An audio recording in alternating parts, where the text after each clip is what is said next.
you have any new varieties that you guys are growing this year?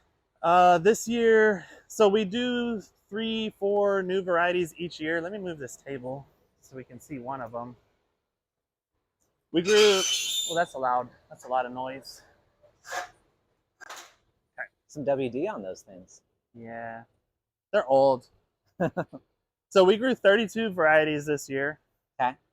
But every year we drop a few varieties and we add a few new ones because, sometimes one of the varieties we grow just kind of sucks. And so we'll drop it. Um, so here's an example of a sucky poinsettia. This is not going to make the cut. This one's actually not going to be sold probably because you see how like spread out it is, how tall and leggy, and Yeah. each bloom is really far from each other. I bet you if I grab this and I shake it a little bit, okay, it's holding together, but a lot of times we'll pick these up and they'll start falling apart. Sure. And so that is just, well, it did. So we lost one over here. Yeah. That's not a good growth habit. We want something that's going to be more compact, that'll stay together when we transport it. This is a pretty big plant for a 6-inch pot, but you can see it's still holding together. So this variety, I love the color of it, but it's not consistent. Like this is a nice looking plant. I like that is a nice one. I like the white flecks that are in the, but I feel like the average, like, because when you see that when you're walking by, you're just judging it against a regular stark red poinsettia. Yeah. So they might think something's wrong with that. You might have to explain it a little bit. Yeah, that's true. So this is a Poinsettia. So Poinsettia has come out with a ton of amazing poinsettias, including the pink Poinsettia pink Yeah, here. that's ridiculous. The one that we first saw over there, that hot pink, that's Poinsettia hot pink.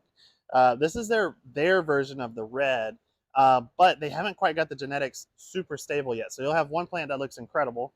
You'll have one that looks tall and leggy, spaced apart, that doesn't have good structure. And so that's what I'm not liking about it. And so this may be one of the ones that we drop. Look how weird that is. So these are the actual flowers. Oh, that is kind of weird. And so this one's made like a halo of flowers, which is highly unusual. Usually you see just like a tight group of flowers in the center like that. Mm-hmm. It's got leaves growing out the middle too. That's so weird. But yeah, this one may or may not make the cut for next year just because of those inconsistencies in the plant. That one's beautiful. So you're trying to get it down to like a solid, what is it, like 32 or something, that they're all good growers, they all sell well, et cetera, et cetera?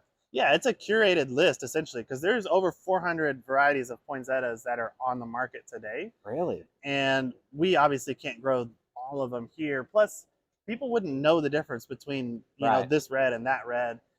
So what we try to do is find the ones that work for our southern climate and that are going to look good and that you're going to like, and people, the retail world is going to like here in our market. So it's kind of like Trader Joe's. Trader Joe's doesn't have a million types of peanut butter like Walmart does. They find their favorite peanut butter and put it in the store.